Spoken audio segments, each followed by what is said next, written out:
मां तन्हा पंहिंजे वीरान घर में तोखे ई सोचींदे अक्सर तुंहिंजे ख़्यालनि में गुम थी वेंदो आहियां।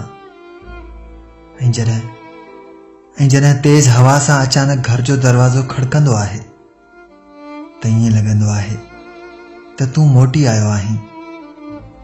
पर उन्हीअ वहम में दरवाज़े ॾांहुं डोड़ंदे कई मौसम गुज़री विया, पर तूं न आहे, न तुंहिंजो को सनीहो पहुतो।